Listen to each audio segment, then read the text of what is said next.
네, 안녕하세요. 이제 동력학 11.4장을 할 차례고요. 11.4장은 파티클, 질점의 곡선 운동에 대한 겁니다. 근데 우리가 앞에서 이미 직선 운동을 배웠잖아요.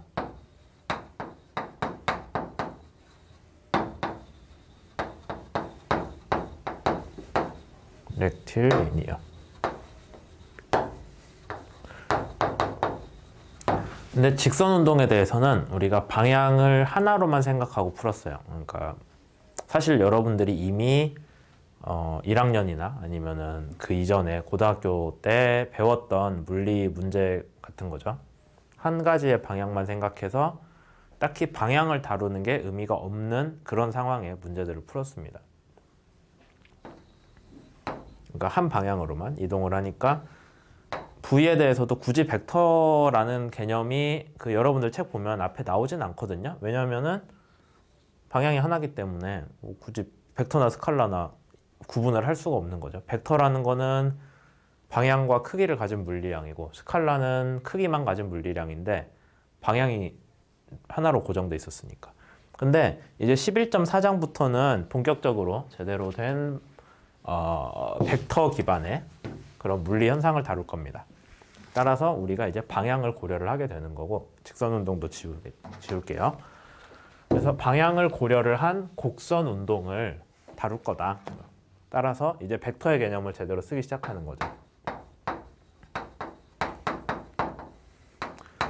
그 다음에 벡터. 여러분들이 이미 앞에서 다른 수업에서도 배웠을 수도 있는데 이제 벡터라는 거는 크기와 방향을 갖는 물리량이고 그 다음에 자주 사용하던 벡터 개념들은 뭐 위치, 속도, 가속도, 힘 등등이 있죠. 이제 우리 책에서는 벡터를 그려서 표현을 하는 게 자주 나오는데 여러분들이 이런 식의 표현을 할 때 이제 조금 먼저 알아두셔야 되는 게 프리벡터라는 개념이 있거든요.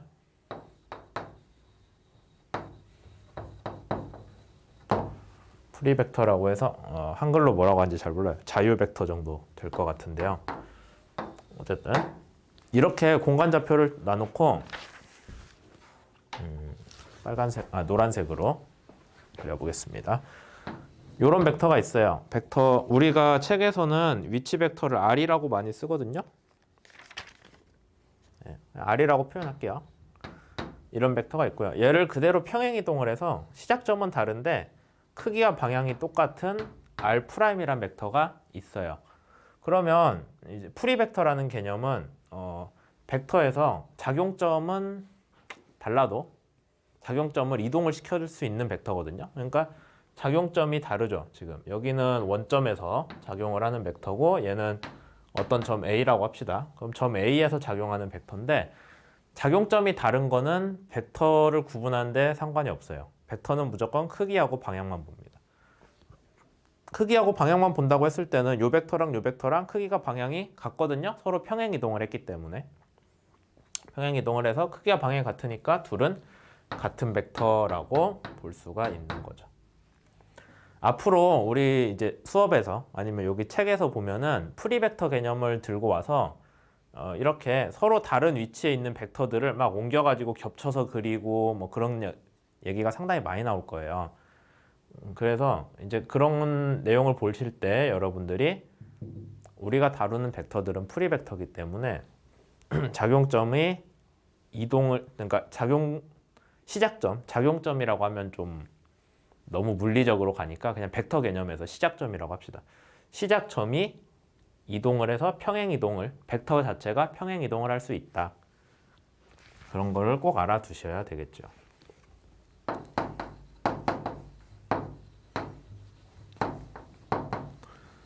평행 이동을 해서 벡터들을 서로 같은 시작점에 놓게 겹칠 수도 있고.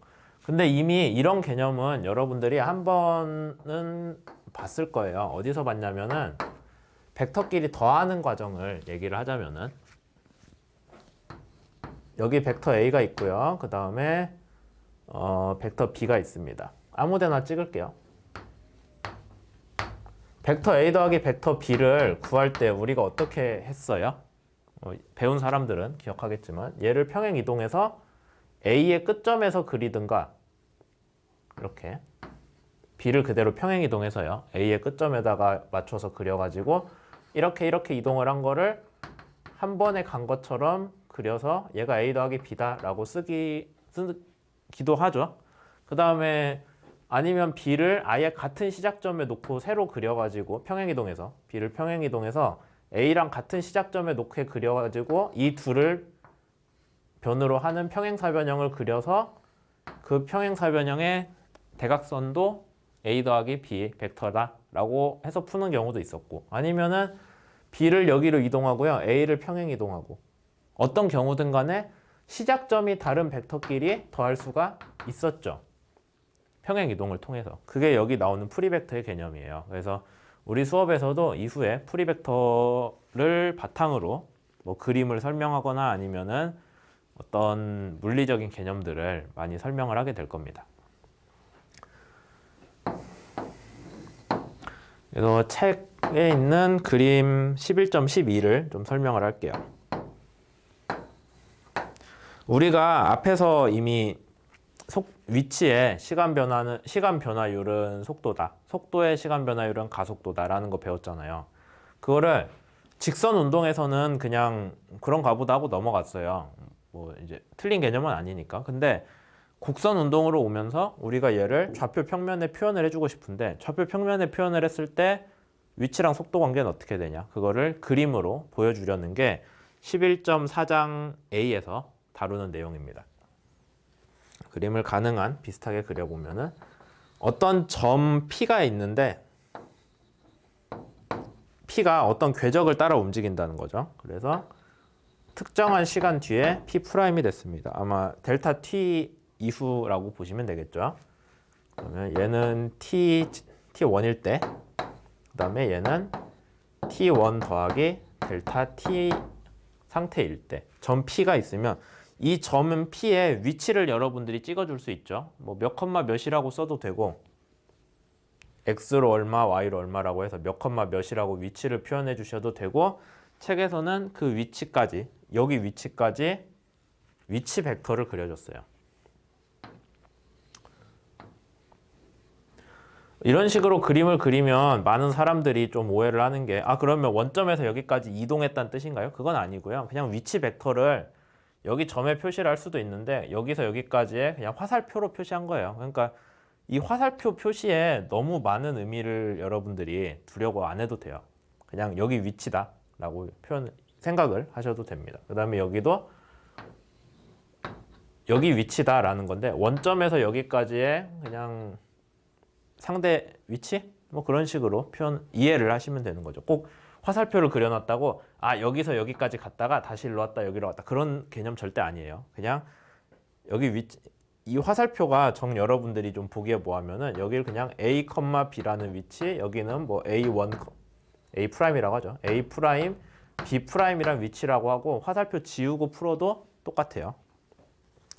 다만 이제 이런 식의 프리벡터 개념을 들여서 그림을 설명하다 보니까 벡터를 화살표로 그리게 되었는데 계속 강조를 하겠지만은 화살표라고 해서 딱 그게 어디서 어디까지 이동했다 그런 개념은 절대 아니다라고 알아두시면 좋겠네요. 이제 여기까지 그려놨으면은 우리가 그 다음에 봐야 되는 거는 벡터를 이렇게 그려놨고요. P에서 P'까지의 상대 위치가 있겠죠. 그럼 델타 T 동안에 점 P가 이동한 벡터예요. 델타 R이라고 씁시다. 그러면 우리가 요 세 개의 벡터에 대해서 어떤 관계식을 뽑아낼 수 있냐면은 나중 벡터는 원래 벡터에서 변화량이라고 쓸 수 있겠죠? 델타 R. 책에서는 어떤 식으로 썼나요? 딱히 말을 써놓진 않았네.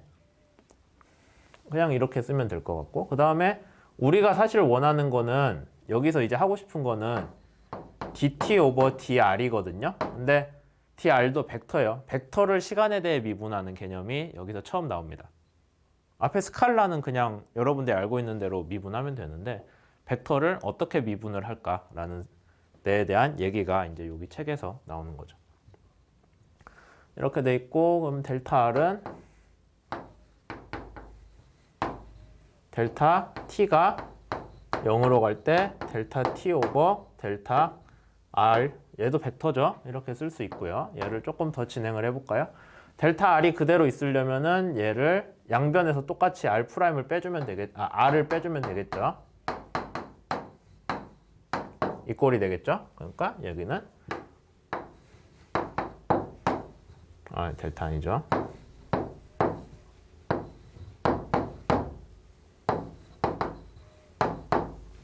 뭐 이런 식의 극한값이 될 겁니다. 그래서 델타 t가 0에 무한히 가까워져요. 그러면은 점 P'이 점 P에 무한히 가까워지겠죠. 그럼 그때 델타 R의 방향을 가지고, 방향은 안 변하겠죠. 여기 델타 t로 나눠준다고 해도 델타 t는 스칼라잖아요. 그러니까 델타 R의 방향은 그대로예요.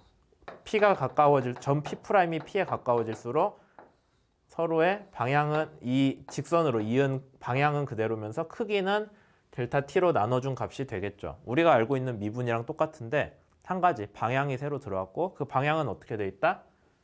R'에서 R을 뺀 그런 위치, 그런 변이 벡터가 되는 거죠. 그래서 점 P'이 P에 무한히 가까워지는, 델타 t가 0에 무한히 가까워지면은 결국엔 어디에 수렴하냐? 아까 우리가 그렸던 곡선, P의 궤적 곡선과 접하는 직선이 나옵니다. 그래서 R'이 R이랑 무한히 가까워질 거고, 그러면 아까 이 궤적에서 딱 접하는 그 벡터가 하나 나와요. 그럼 이 벡터가 뭐다? 델타 R이면서 델타 R이면서 얘가 결국엔 V잖아요. 속도의 방향이 되는 거죠. 뭐 이제 크기는 알아서 계산을 하시면 되는 거고요. 그래서 이렇게 해서 우리가 V라는 벡터를 구할 수가 있습니다.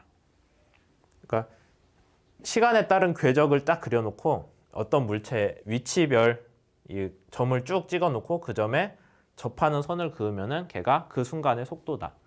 그럼 똑같이 가속도도 시간에 대한 속도 성분을 쭉 그려놓고 그때 접하는 선을 그리면은 가속도가 되겠죠. 이제 그런 얘기를 하고 있고요. 그 다음에 여러분들이 벡터에 대해서 배웠으니까 원래 알고 있다고 치고, 그러면은 얘를 조금 더 상세히 접근을 해볼게요. 점 P가 A, B라고 하고 P'이 A'I라고 해도 헷갈리진 않겠죠? 이렇게 됐다고 칩시다. 그러면은 여기 식에다가 그대로 쓰자면은 얘는 A I 더하기 B J 해. 얘는 A 프라임 I 뭐 이런 식으로 쓸 수 있잖아요. 그래서 얘를 여기에다 그대로 다시 넣는 거예요. 그러면 이제 점 P의 위치가 R 벡터니까 이거 그대로 넣을 수 있겠죠? 그렇게 하면은 I에 대한 미분하고 J에 대한 미분으로 나오거든요.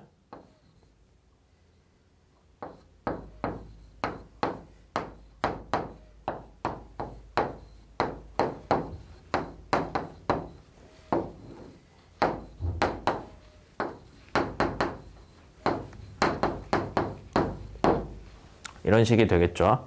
그 다음에 I에 대해 묶고 J에 대해 묶어주면은 우리가 뭐가 나오냐면은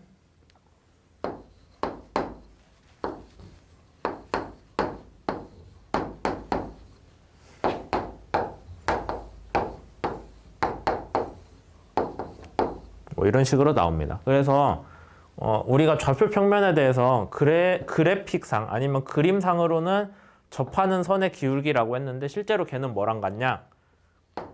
X방향 성분, Y방향 성분에 대한 각각 미분을 해준 거랑 똑같은 결과가 나오는 거예요.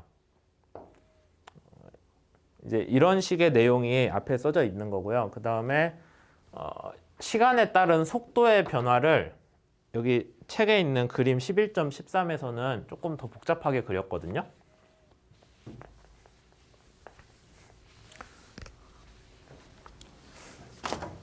X, Y 위치에 대해서 곡선을 그려놓고 시간에 따른 궤적을 그려놓고 거기서 접선을 그리면은 그게 속도다라고 했는데 그 다음에 11.13b를 11.13 오른쪽 위에 그림을 보면은 좌표축이 x가 아니라 x 프라임 y 프라임으로 바뀌었어요. 얘는 뭐냐면은 시간에 따른 x 변화량, 얘는 시간에 따른 y 변화량으로 바꿔놓고 아까는 우리가 궤적을 그렸죠. 근데 이제는 시간에 따른 속도 성분을 여기에다가 찍어주는 거예요. 그러니까 어떤 시간 t1일 때 얘 속도가 x 방향으로 3m/s, y 방향으로 2m/s다. 그럼 3,2에 찍어줘요. 그 다음에 t2 이 시간일 때는 뭐 4,5였다. 4m/s를 x 방향, y 방향으로 5m/s로 이동을 하고 있었다. 그럼 4,5의 점을 찍어주는 거예요. 그런 식으로 이어주면은 뭔가 또 궤적이 나오겠죠. 궤적이라고 하긴 뭐하고 속도의 이 시간 변화, 시간에 따른 속도 변화들이 나오겠죠. x, y 방향으로 각각. 그럼 여기에서 또 기울기를 구하면 걔는 뭐다? dt분의 dv가 돼서 가속도가 된다. 라는 게 여기 11.4a에서 하고 있는 얘기입니다. 그래서 이거 본 수업에서는 조금 길게 설명을 했었거든요. 왜냐면은 요런 그래프나 아니면은 벡터 개념에 대해서 다시 얘기를 했는데 사실 벡터 개념은 그 동력학 이전에 복습하는 거 수학 내용에 벡터를 좀 길게 다뤘기 때문에 뭐 본인이 생각이 안 난다라고 하면은 그걸 보고 복습을 하시는 거를 추천을 드립니다. 그럼 11.4의 A는 여기까지 했고요. 11.4의 B를 칠판 지우고 이어서 할게요.